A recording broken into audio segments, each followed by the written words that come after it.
Healing Miracle Call. Today is Sunday, July 5th. And for everyone who is in the United States, you all had the big event yesterday, the celebration of 250 years of the United States of America.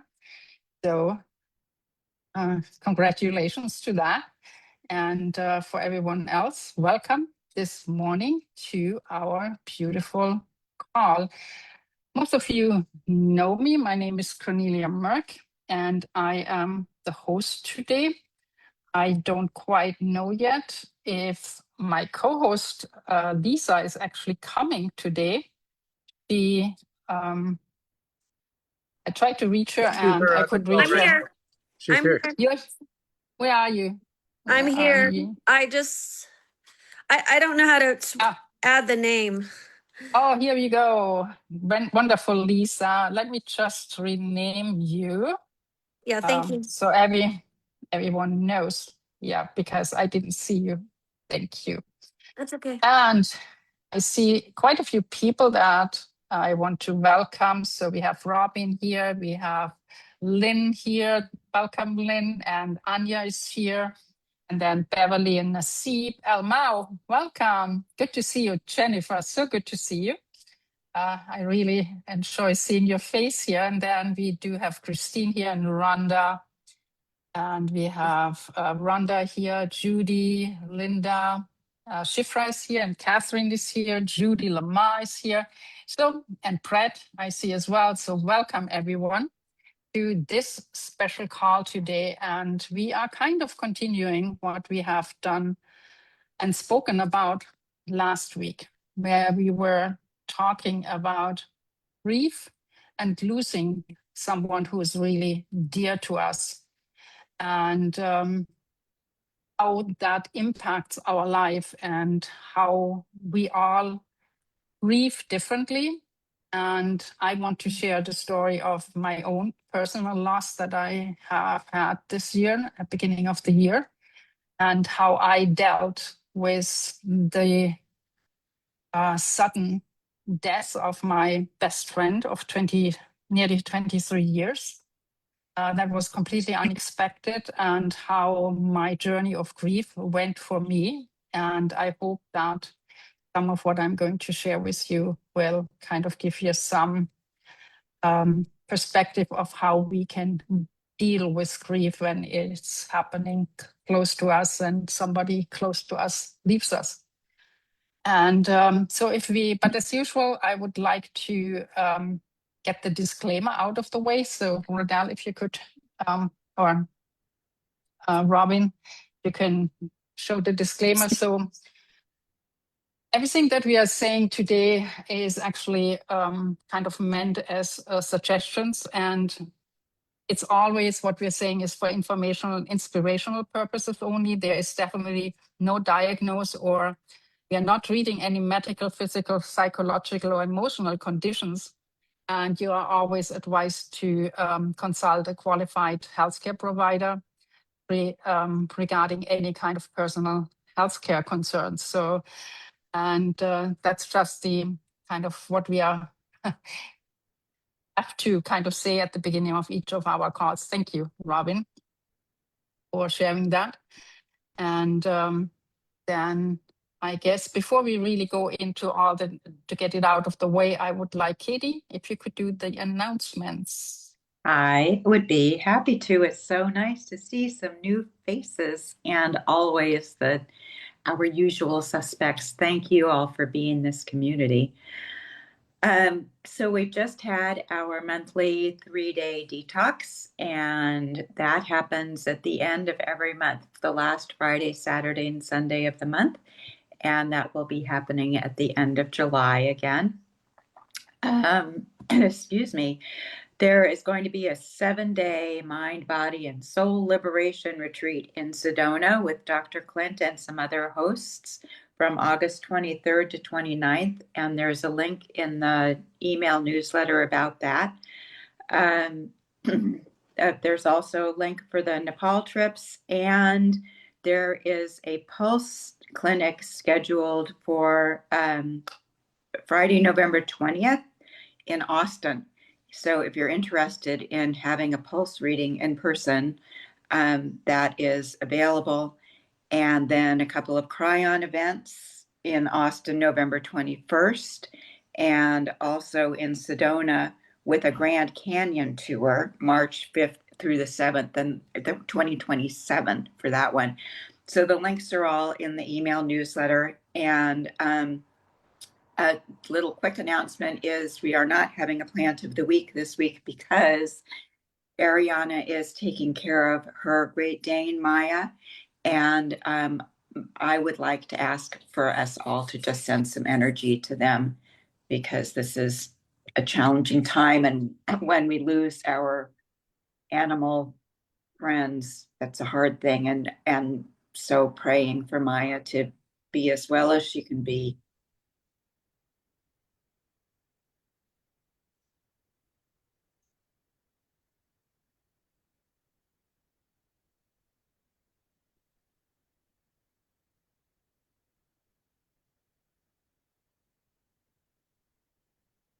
Thank you. Thank you. Thank you, Katie. And thank you also for sending love to Maya and Ariana. And because she is definitely also maybe in the process of transitioning Maya. And she is really not feeling well these days. And so I would like to kind of come back a little bit. First of all, again, let me see, is there anyone who is new here today that we haven't said hi to yet? If you're new here and you're here for the first time, please let us know. And you can do that in the chat. And so we can really welcome you and welcome you to our community. And I guess most of you from the names that I'm seeing here, you were here last week on our call when Dr. Clint was guiding us through that beautiful call when we celebrated the lives of Paul, Dr. Todd, and we were also quickly mentioning Jim, my soulmate and best friend who passed away in January. And we had also Afsani on the call who talked about her own near-death experience and how it was being on the other side and then coming back. And today we have a special guest, Lisa. She didn't really have time last week because we ran out of time last week to share about her experience. So Lisa, before we go any further, I would actually like you to speak now and share about how it was for you on the other side and what wisdom did you bring with you. If you could share that with us, that would be really beautiful. Thank you. It sounds so simple, the question, but it's detailed. Yes. So, well, should I just explain what happened to me? Yes. So what happened is a year or so prior, you know, I had been going to get some testing done. It was a routine test and you know, just checkup and everything. And they did thought from a scan that something was off about my heart. And so they did some more exploration and they basically said, oh, it's fine. I went to a specialist. They said, I don't even know why I'm seeing you. It's fine. You know, I probably will never have to see you in this lifetime. Your heart is too small. It's not what people thought. So I was like excited. I thought, great. But it turns out that whoever inputted the information inputted it all wrong. And it was near the size where I needed emergency surgery. And in fact, it runs in my family. My brother had an aortic dissection 2 years prior, and emergency aortic dissection, and then my dad died at 62 from a similar problem. So my aorta was super enlarged, and they scanned it wrong. They did something that whoever wrote in the wrong info, and the doctors went with that, and they should have looked a little deeper into all the tests I did. If they did, they probably would have seen it there. So on November 27th, I believe, 27th, I just I was exhausted that day. I worked all day long, and I decided, you know, it was Thanksgiving. Whenever Thanksgiving, I'm not very great with dates and numbers. It's part of the little bit of damage I got. So um, they, my family went out. I'm like, I'm just tired. I'm going to stay home.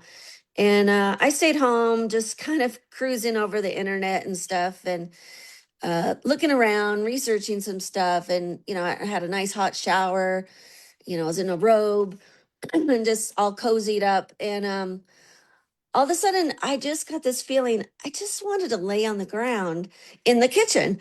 I mean, not go to bed. I just slowly laid down on the ground in the kitchen. And then I started dreaming.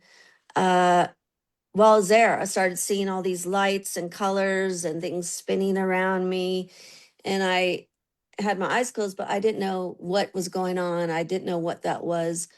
I suspected what it might be, which was a person I knew that had some advanced powers, advanced energy, and I've seen them before like that years prior. So I just thought, oh, well, that's interesting. Maybe they're coming to visit me or something.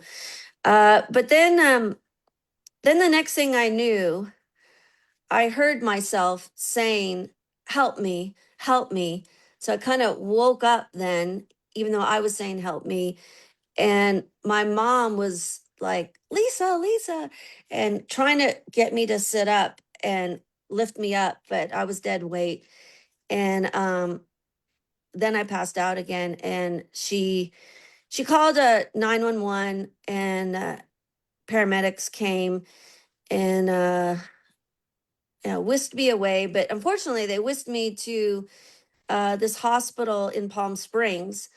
And so I was there from midnight to early morning, where they're trying to figure out what's wrong with me, I guess, and set up where to go. And then they helicoptered me. Well, it was still dark, so maybe it was about 4 or 5 in the morning. They helicoptered me to Loma Linda, which is a top known place. And I remember waking up, at the first hospital just for like a few seconds, looking around and closing my eyes. I remember opening my eyes in the helicopter when it turned really tight, opened my eyes, and then that was the last thing I remembered. I didn't wake up for a couple weeks after that. But they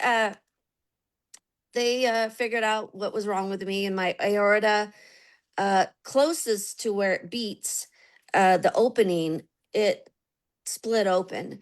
So I dissected, is what it's called. And so I don't know why I didn't just die, because when you dissect, you pretty much don't have much time. So uh, it obviously tore. Maybe a hairline was left keeping me there. But so some, I don't know how everyone found out. There was probably 30 plus people at the hospital. Showed up in the morning. So a lot of my close friends found out, and they went there right away. The hospital was full, and they came out and told my mom that, and other family members and friends that I wasn't going to survive. So I had a 30% chance of survival if they did the surgery. And they were asking for permission to do the surgery. So everyone said yes, yes, yes. So they did the surgery. I never woke up at all until then, during any of that. But what happened during that, which was kind of interesting, is that I thought I was dreaming at first. I remember just dreaming a lot about a lot of stuff. And I thought, God, this is a really long, long dream. Like usually, doesn't last this long. I was thinking to myself. And so then I kept seeing this Tibetan-ish looking guy. He came in the beginning in a nice scene. I kind of looked from far away and thought, okay, Tibetan, I'm having a dream of Tibetan guy, whatever. He's hanging out. And then I started dreaming of odd things, which were so realistic because I felt like I could feel everything. I was flying and going up and down. And I went into this one room where it was just wobbling like water. It moved like water. And I couldn't get out of it. I thought, what is this? This is like a moving water machine or something. And then I was out of it.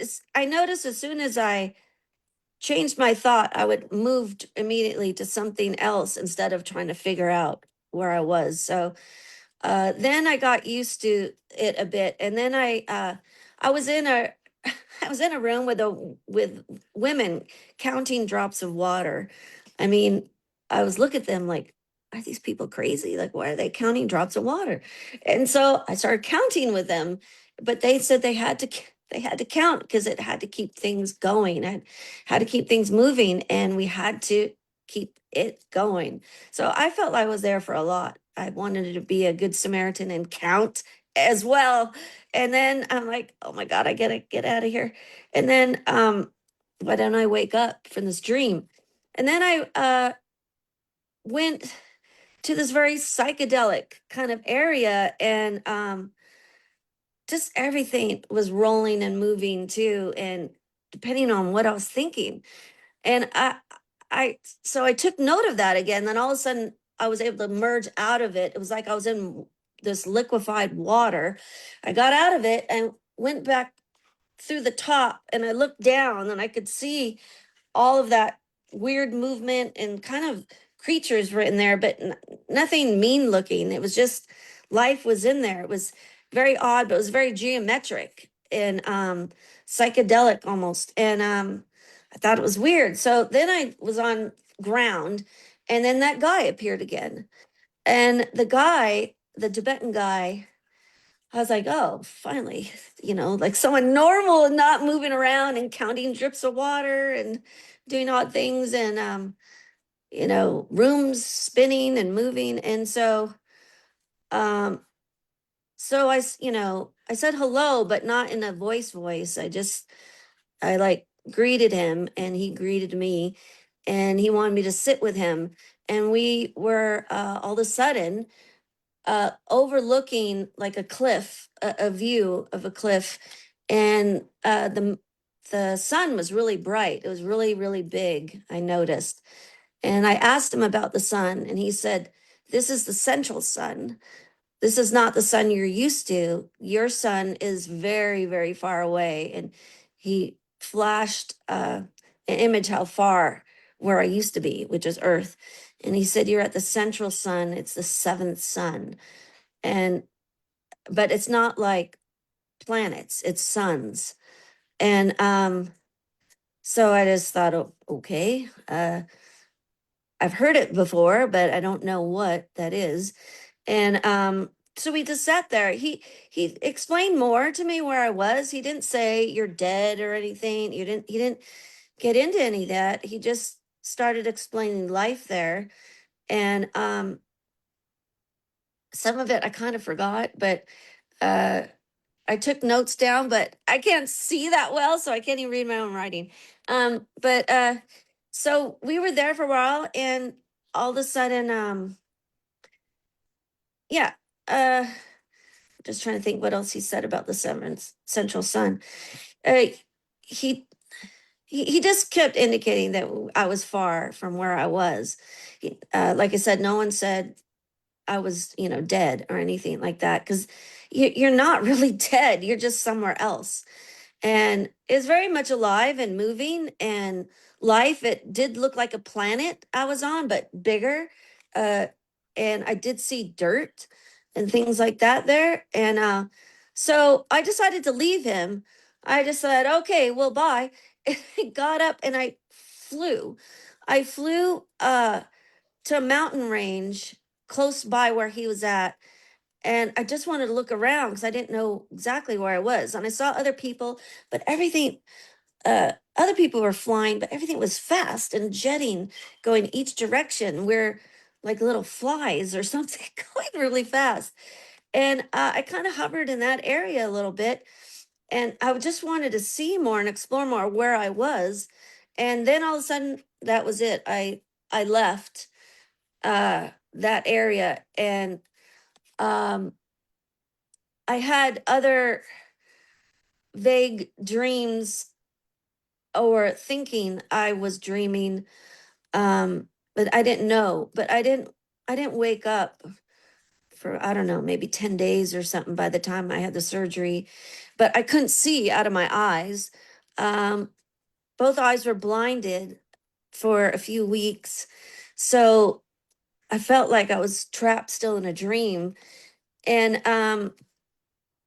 I remember a couple times waking up and pulling all the tubes out of my mouth, and someone saying, "You shouldn't be doing that. You shouldn't do that.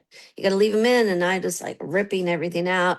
Then I tried to rip everything out of my chest, tubes they had in my chest. And You have to have someone with and you 20. I had to have someone with me 24 hours a day because I was ripping everything out. And if I could have saw, it would have helped to know where I was. I didn't know where I was or anything. So then all of a sudden, probably into it 9-10 days, I could see out of my eyes. And then I was looking around like, what is going on and where am I? And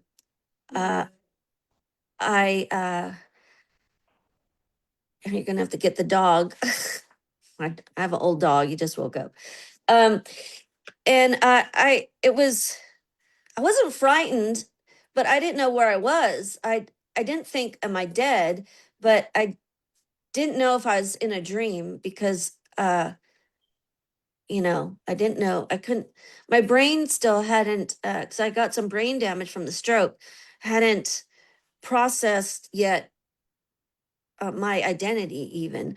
And so, but I was looking around, and I remember my mother.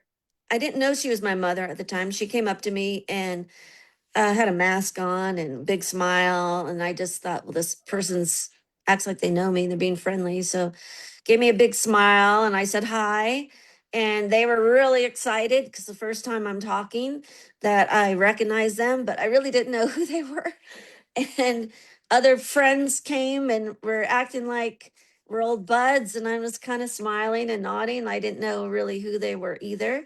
And it was a really odd sensation not to recognize uh, who the people were that was around me, or where I was, or who I was, or anything. So, I just kept going along with everything as long as everyone's being nice to me. And slowly I started to get some memory back. Um, but it took a little bit of time, and but I knew things. I didn't know how I knew things. I was just talking, and started talking more. They moved me into a different area of Loma Linda, which was a step down where I didn't need as much help. And because I couldn't walk, because I hadn't walked for like a month. So you lose your muscle really fast. And so I had to get help walking. And then it's just a gradual process to get my brain back online. And that's what it felt like. It felt like I had to get everything back online, like everything shut down, and it's like downloading an app. Well, we got to re-download the app. But so then everything just started coming faster and faster. I'm remembering more and more. And but I never had TV at all when I was in the hospital. Um, as I got better, I remember asking for it to be turned on because I just wanted something to do. I was there for almost just short of 3 months. And, but like I got so used to not having a TV, they couldn't really, kind of got it to work. It was bad TV, and I just left it off because I just was dreaming a lot, daydreaming and going inside myself a lot.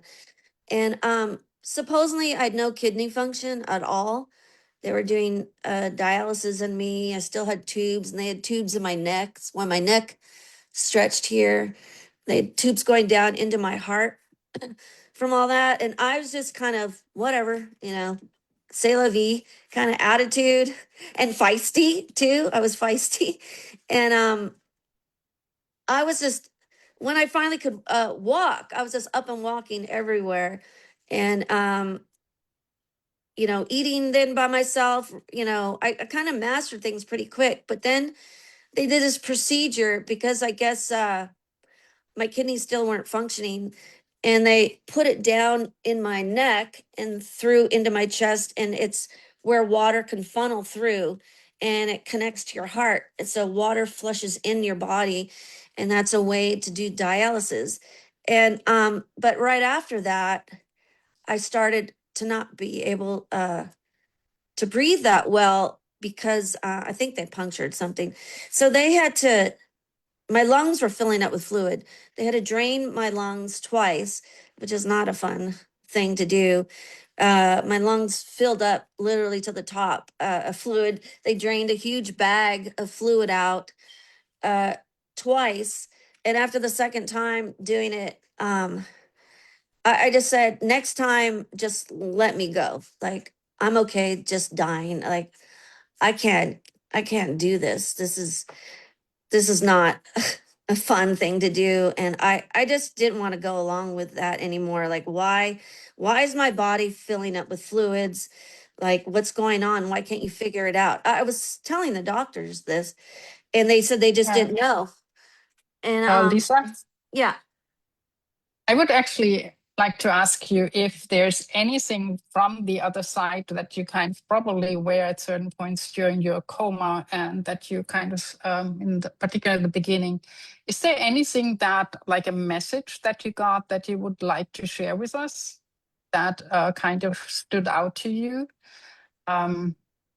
Something like Afsani said last week, that everything is kind of so white, and everything was fine, and it was just beautiful over there. What was your experience? Because that is actually what I more wanted to talk about today, Okay. is what Yeah. was your experience over there, and what is the message you might have gotten over there? Well, I was telling you a little bit what the damage, because how I was trying to tell you that when It's just we don't have that much time, and we have more people to share. Thank you. okay, I'm sorry about that.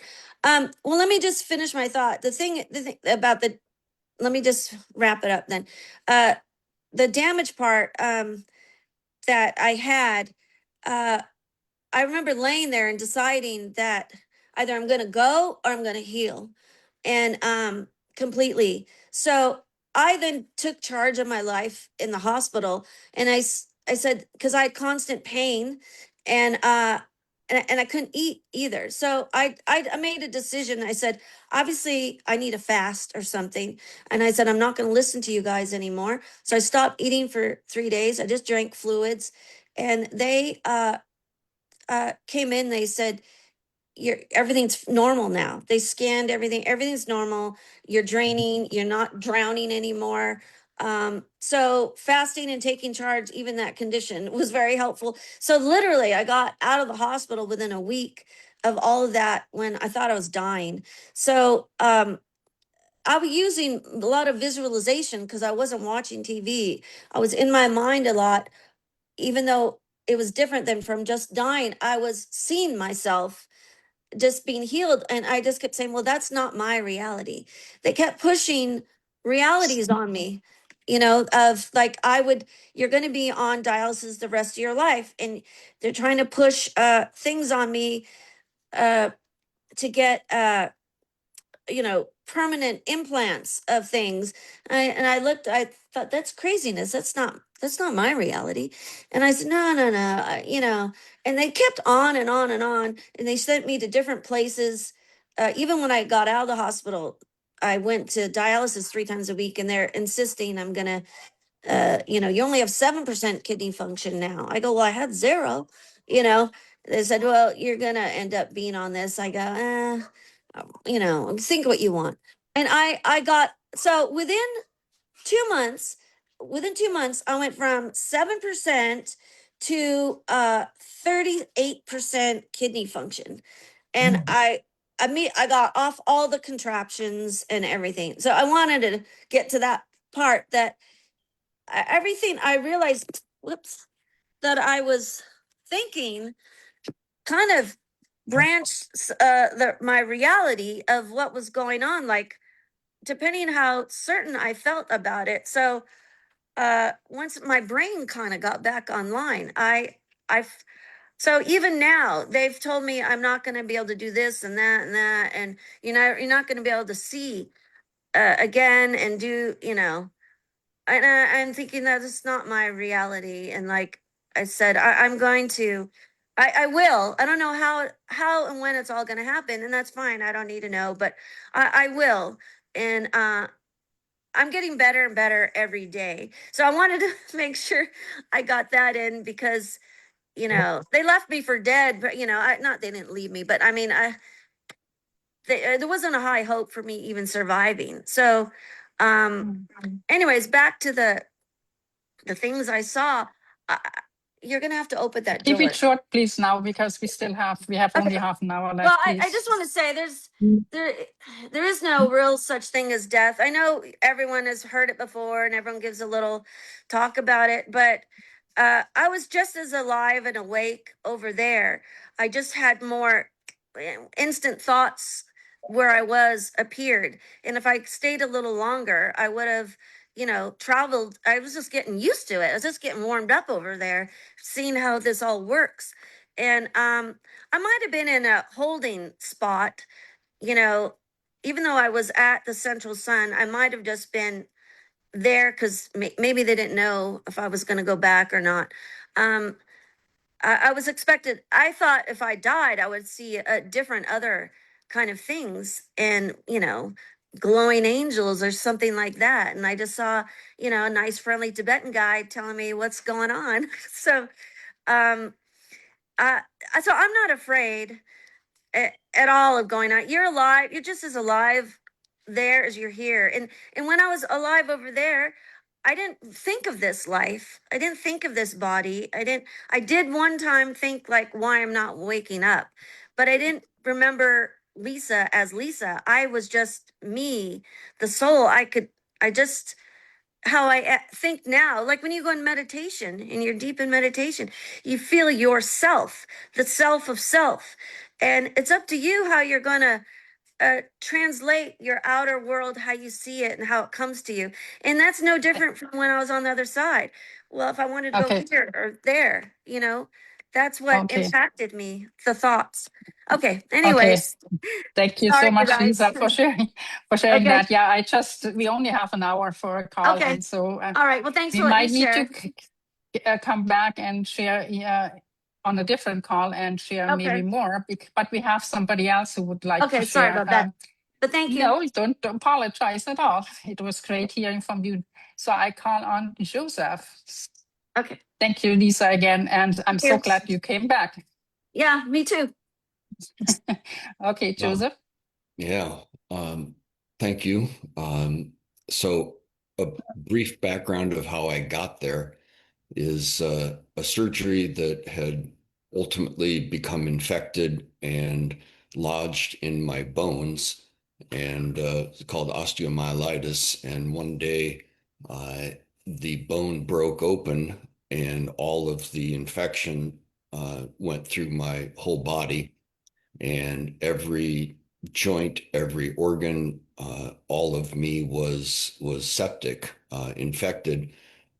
And I think I had a fever of like 106 or whatever. And so I remember being in an ICU of like a world-class trauma center. And I remember them calling a code. And that's what I remember. So then I was what I believe is on the other side of this life. And it was just awareness. Yeah. It was total, complete awareness. I didn't think, I didn't have questions. Uh, it just, everything just was. And it was a complete, blissful, comfortable, loving, happy, I mean, but you see, those emotions don't exist over there. There isn't fear and grief and anger and desire and it's just that it just doesn't exist. You just are. You are the consciousness that you are. And it's really something like I just heard Lisa say, well, I thought about going here and boom, I was there. Well, yeah, that's true. And for me, my experience was don't even think about it. It's just complete awareness. And uh, so, if anybody is afraid of dying, what do they say? That everybody knows that we're all going to die, but it's not going to happen to me. Well, it will be. It will. And it's okay. And, it wasn't about seeing the angels or seeing my father or my brother or, it wasn't personal. It's completely transpersonal, and the oneness of what is, it's a being a part of it, and you just are. And it's a very amazing, pretty wonderful space to be in. And one of the things as I was thinking about this that it brought up that I wasn't hadn't connected before, but spirit, right? I mean, we talk about the spirit of something. Uh, they call alcohol spirits. There's the spirit of plants and the spirit of people and all this, and it gave me a look into uh, addiction and people's desire to be in that euphoric, blissful place, and the confusion on this side of obtaining it through consuming something, if you will. The hungry ghost that wants to be in that place. And it is a place that you want to be, but don't be in a rush to get there, because this side is pretty amazing and miraculous, and you don't have this over there. You don't have the visual beauty. You don't have the scent of a flower. You don't have those things in the material world. So listening to George Harrison's Immaterial World, I have to listen to it again. But the material world it's a reality. It's a version of reality. But the other side encompasses everything and all realities. You just don't have the physical sensations that we are awarded on this side. So I share that with you. Thank you so much, Joseph, for sharing your experience over there. And I guess what I take out of both of you, Lisa and Joseph, and also what we heard last week, is there is no fear to go on to the other side. There's definitely something that awaits us over there, and it's not the end. We are just changing our shirt when we move on. As they say in India, you're changing your shirt, and it's actually for me Radel, if you could bring up the quote for the week. The topic is actually how to grieve without actually losing yourself or really being so embedded in grief that you cannot no longer kind of live. And for me, that when I was looking for a quote for the week, those we love never truly leave us. They live on in the kindness they inspired, the wisdom they shared, and the love they awakened in our hearts. It's anonymous, but for me, it actually, thank you, Radel, it actually represents what my experience was with losing, in a sense, my best friend in January. And Joseph, he died of sepsis in the end. So for him, it was a very quick passing. He was diagnosed on the 31st of December, which was a Wednesday, and exactly 4 weeks later, he passed. And it was, of course, totally surprising because we didn't know that he was that sick until 31st of December. He was diagnosed with stage 4 colon cancer. And but we were talking about all kinds of different possibilities for treatment. And but while he was sitting with the doctors, I could kind of sense in him that he didn't really want to go through all of that, and that he really wasn't a person who wanted to be sick, and he didn't want to be bound to a body where he was in so much pain. And in the last the last 2 weeks, of course, I was at his side all the time. I was going through all the doctor's appointments, and I just never left his side except I had to run some errands. And he was kind of saying all the time, every day he would tell me, thank you for what you did for me today, because he was not someone who would ask for help at all. Never in his life. He just never did that.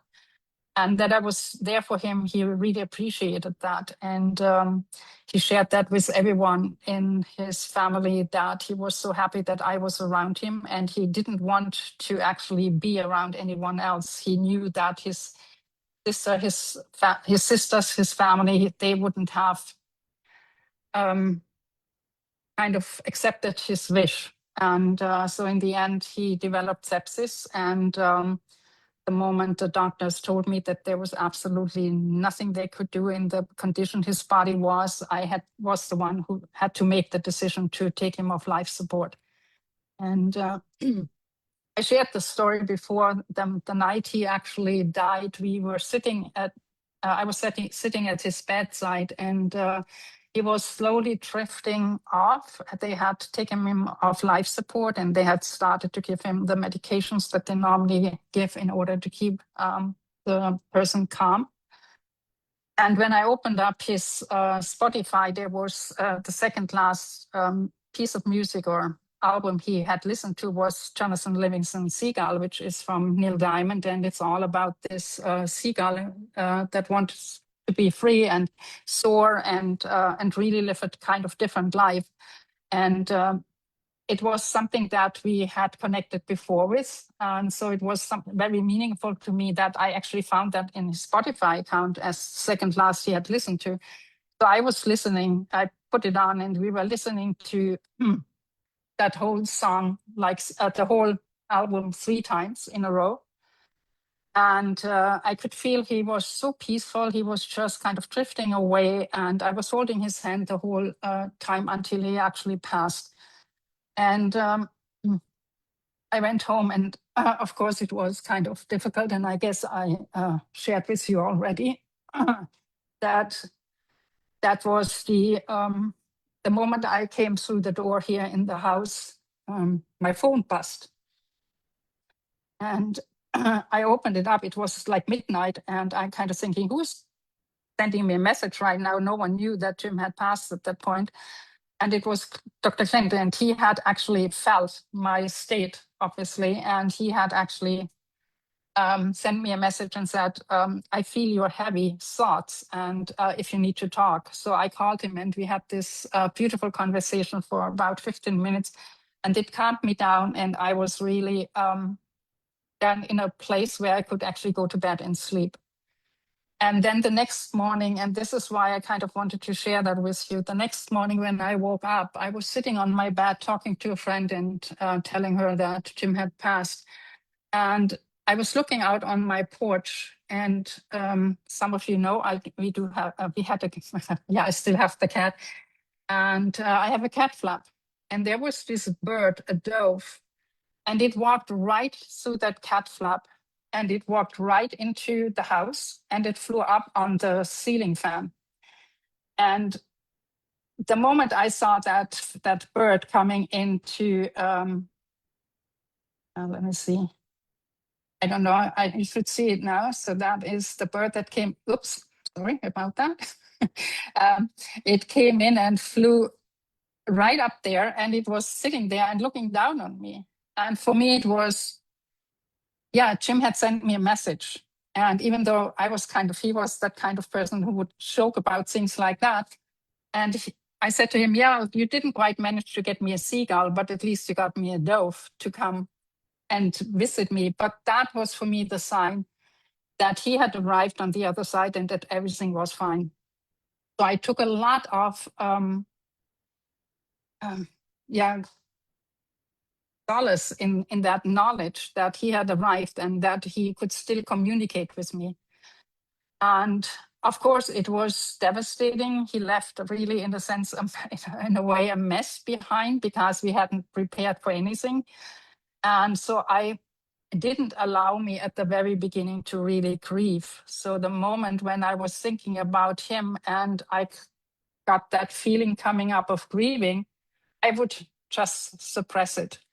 And I didn't allow me to feel really. And so I went then to, we had the beautiful letting go service here. He was cremated and we spread his ashes in the water.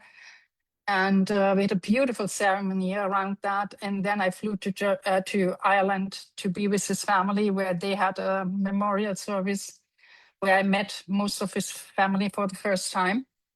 And I still didn't allow myself to grieve. But when I came back and suddenly everything had quieted down, it was like 3 months after, I realized that I wasn't really good in what I was doing. And then I heard somebody say, if you really, it doesn't matter what emotions you feel, allow yourself to feel them, really feel them. And I had this situation where I opened up playing some music on YouTube, and there was this song that really was our song. And the moment it came on, I was suddenly so overwhelmed with that feeling of grief. And I remembered the other person saying, just feel it. Just let yourself feel that pain, that grief. And I did. And it was really astonishing. I could feel it coming like over me, like a wave, and everything kind of contracted for a moment. And it was really this amazing feeling of that wave rushing through me. But once I really felt it, it just dissipated. It was such a beautiful feeling of, yeah, you can allow yourself to feel that moment of total grief, but then you can just let it flow through you.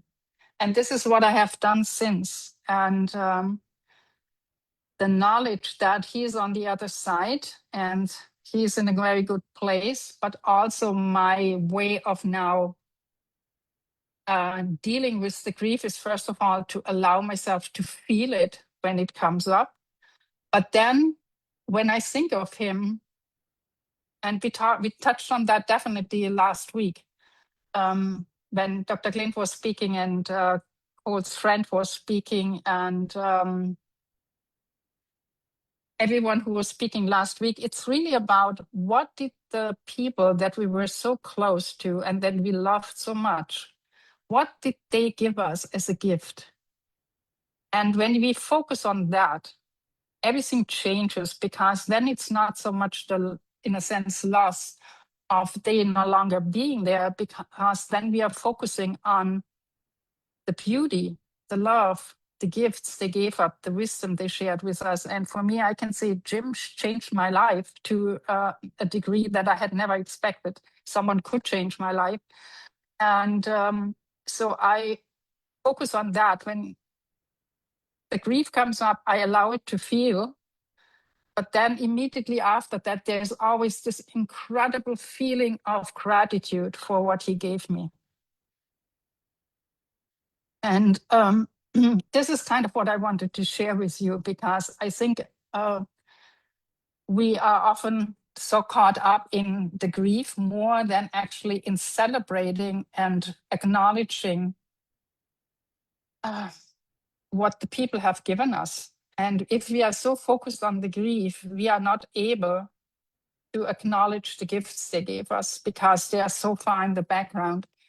And it's now exactly, last week it would have been 5 months exactly. So, and I actually want to talk about it, but today it's a bit more than 5 months. And I find that the way I'm dealing with that deep, in a sense, grief that's still there, has served me very well, because I'm focusing on the gifts he gave me and not on that he's no longer here. And I would like to, we don't have that much time, but I would like to open that up to anyone who would like to speak about that. And the first one to share is obviously Shifra.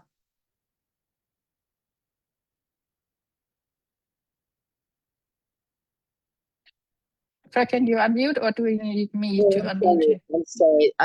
I just wanted to say I got a lot out of what everyone shared, what the earlier the first woman shared, and what Joseph shared, and what you shared. And I think that I really like that you said just feel it. You know, don't bypass it, don't spiritualize it. You know, just really feel it. And I can feel how close you were to this person and how much you meant to him and how much he meant to you. And I feel the same way about a friend who just passed away. Like, he was just like so good to me and I was so good to him. We just had a good time together and he just died very suddenly. There was really I had no sense that it was coming. And I was really just like, I was just kind of in a state of shock at first. And it was just when I went to the funerals, it was like, I don't know, people just had really good things to say about him. And I didn't feel like it was a put on. I didn't feel like people were saying good things about him because that's what you're supposed to do. It felt like it was very genuine, the love that people had for him, the love he had for them. And I think in my own case, I had a lot of losses when I was little, and there was a lot of conflict in those relationships.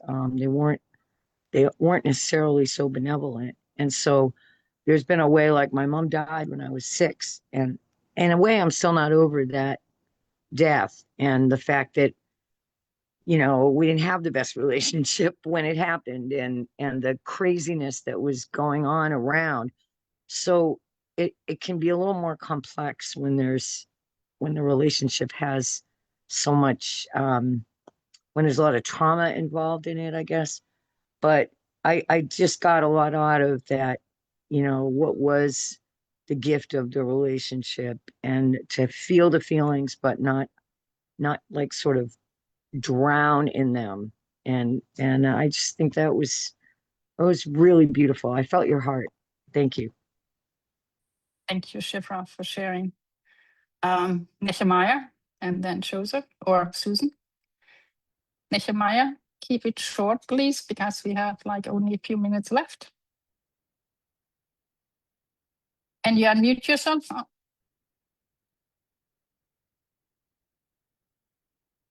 Nehemiah is. Can you hear me now? Yeah, we can. Okay, there's so much, and I'll cut it short to the chase. I remember dying in my last lifetime.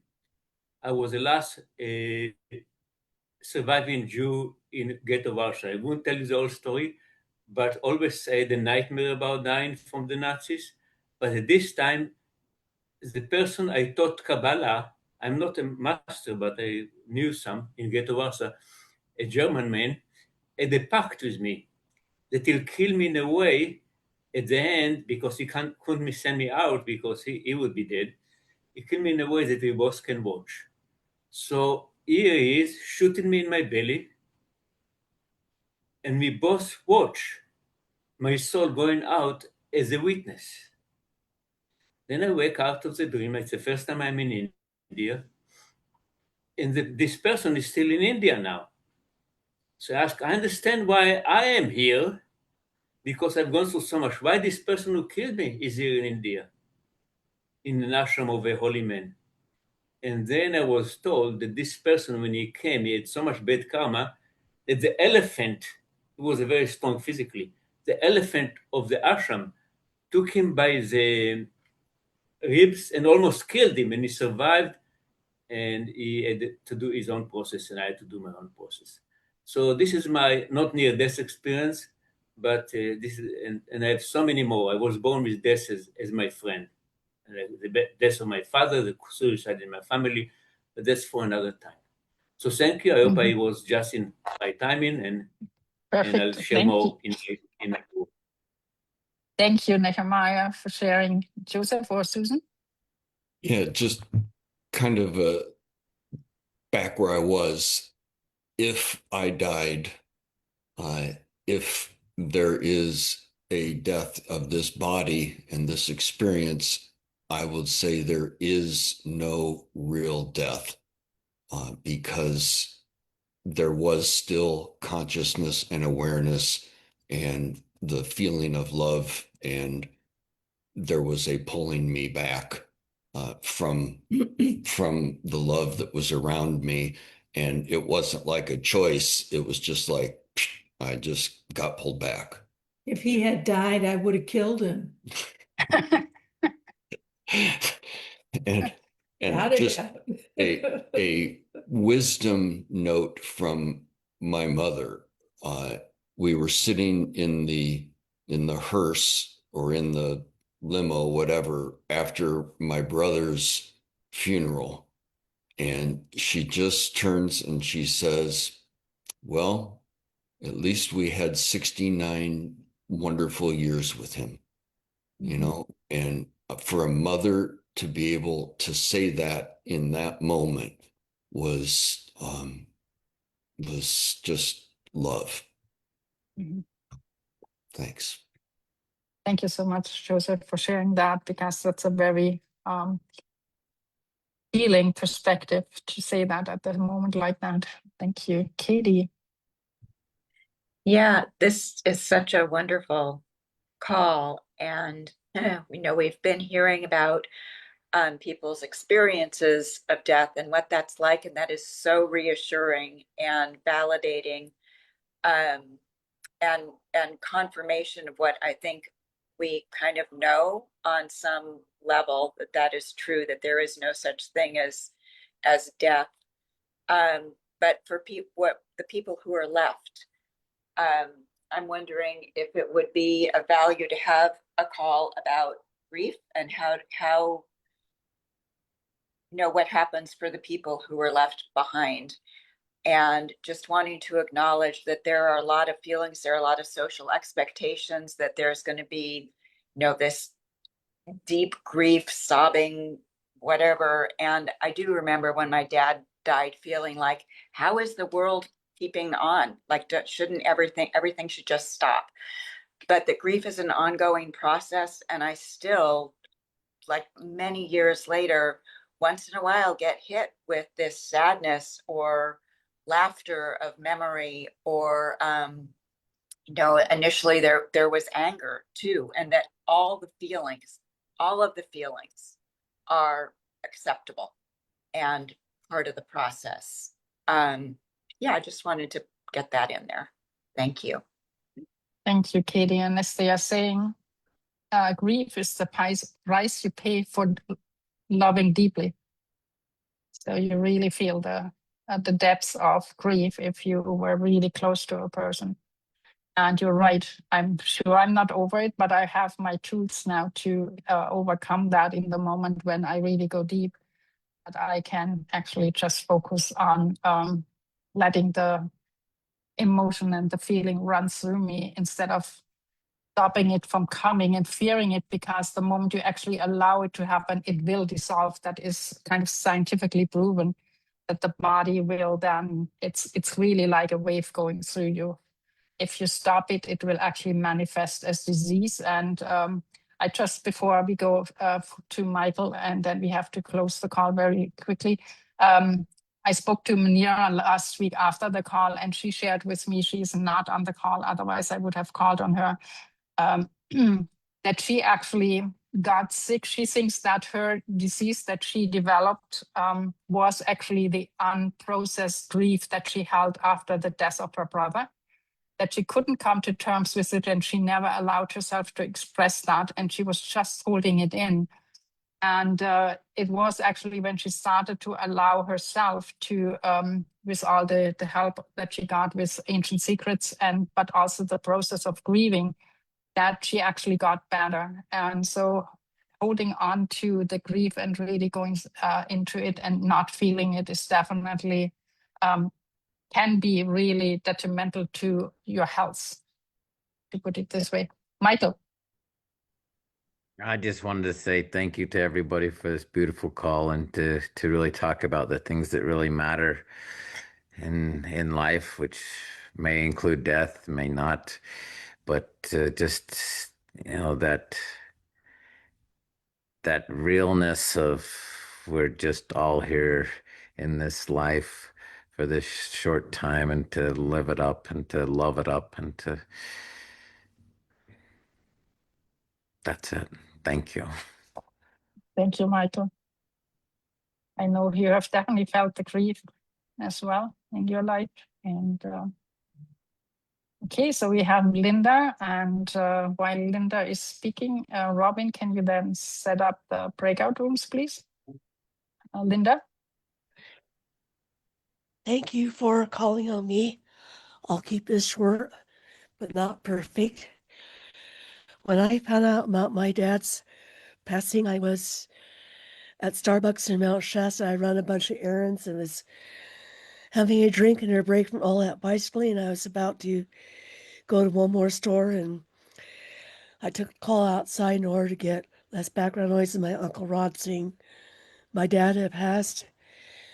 I remember it was a Monday late morning, just before 12 noon, and my dad's passing has altered my sense of time. Sometimes I don't know what day it is, or my sense of time is altered. This happened at the end of April, and I remember getting this big scholarship finish line check that same day, deposited in my